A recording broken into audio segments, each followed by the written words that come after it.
Shalom, welcome to Kabbalah Academy. Today we're going to look at the letter Zayin, value 7, meaning weapon or sword. We see that's connected also to the Mem, Kaf, and Shin, because I can tell you this, the fire is carried within the earth, and as scientists explain it, the Earth's heat organizes iron atoms, moves and transforms iron within the planet, building the core, powering the magnetic field, and concentrating the ores we mine. So we are now speaking about nature. The word for nature in Hebrew is hateva. So it values 86, just like Elohim, right? We know who created these. It's Elohim. Elohim is equal to Bina. So keep that in mind as we proceed. Likkutei Yirah 9 says about the letter Zayin, the 12th of 12 elemental letters, Zayin, weapon. This is seen in the word Zayin, which is exactly the milui of Zayin as well, meaning weapon. In English, this is the letter Z. In principle, comes from the double letter Kaf, the fire which blended with the earth, Mem, and created weapons. We will now analyze this principle in depth. So, principle, destruction, and repurposing. We can see this in the English word zombie, which destroys, Zika virus, lethality, berserker, weapon, Uzi, bazooka, and in other languages, many more words. So, in all parts of the universe, thus we will find that fire forges earth in its interaction, and we will thus find destruction and repurposing of Mem. So here's the album cipher again. As you can see, the Zayin sits in the socket of Tiferes, while yesterday we did the Vav, which was the revolving sword in Tiferes, right?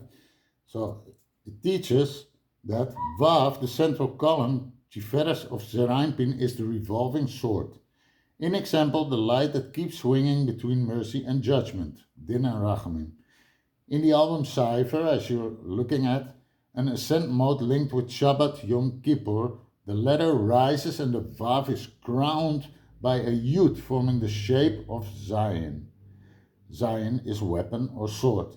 Zayin thus manifests in Tiferes over the Vav as the crown sword of the middle pillar coming from the left side, as we saw on the crown jewel. So I drew it out for you already because it's simply too much for one short video. So the Zayin was 7, right? If we take the Milui, Zayin, which is literally the meaning sword, the ordinal thereof is 31 and the gematria thereof is 67, exactly the same values as Bina. Okay? So we call it also the weapon of Bina, right? The sword, Bina's sword, you could say. If you look at the Mishpah Gadol, this is where the Nun is counted for 700. This is the great gematria, the bigger gematria.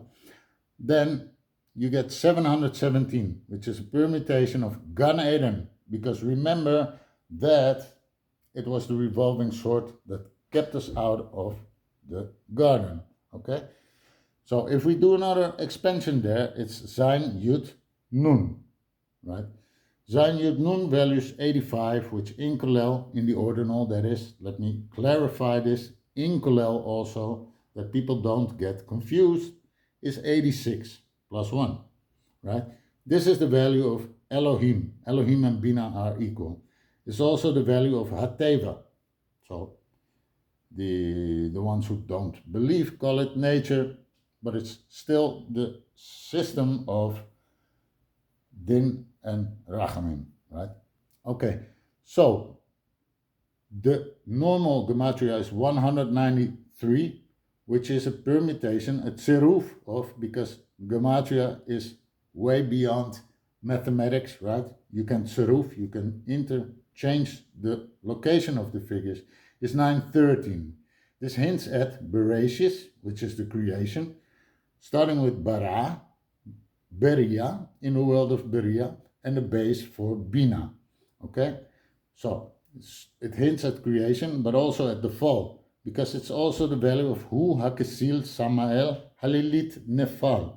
So this means like the fool Samael Lilith that fell.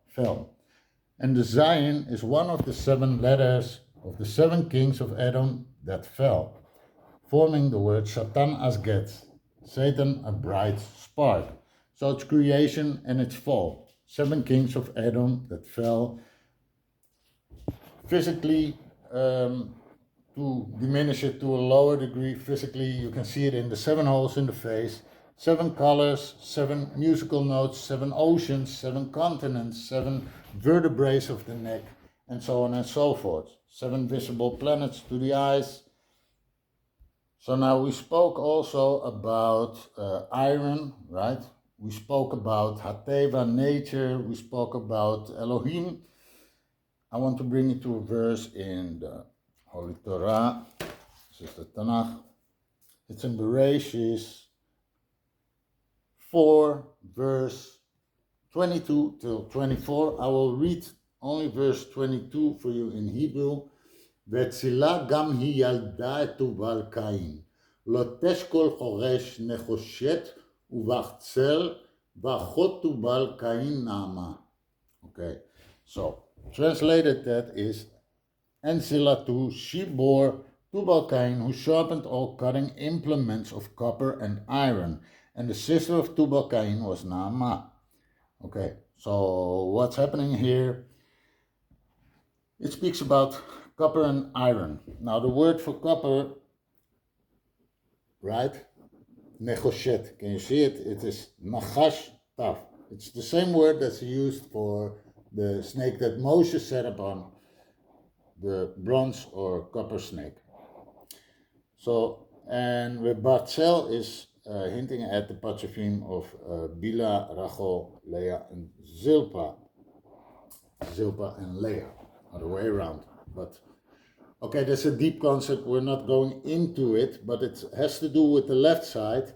We see the Nachash depicted there, and Tubal-Cain in the ordinal values also 85, which hints at Elohim again. And then his sister, very interesting, Naamah, which is the seducing spirit,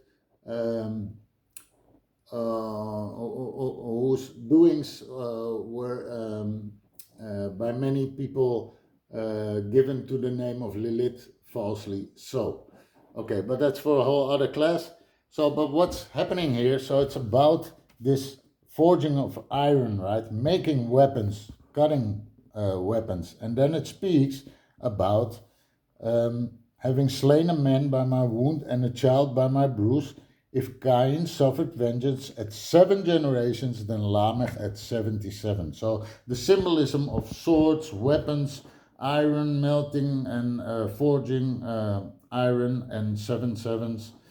All these 7s there, it definitely is connected to weapon, and but I'm looking into it just to show you how everything is connected, and without drawing any conclusions here yet. But you see how from one hint you get to the next. So I hope this was helpful. I hope you like this teaching. As it was passed on to me, I can only pass it on further. I advise you, if you find something interesting and you understand, to pass it on also. Start with Likkutei Yirah 9, and if you cannot afford a physical copy, you can download a free PDF on our website. So many blessings, much love, and as my teacher always says, Shalom and Selah.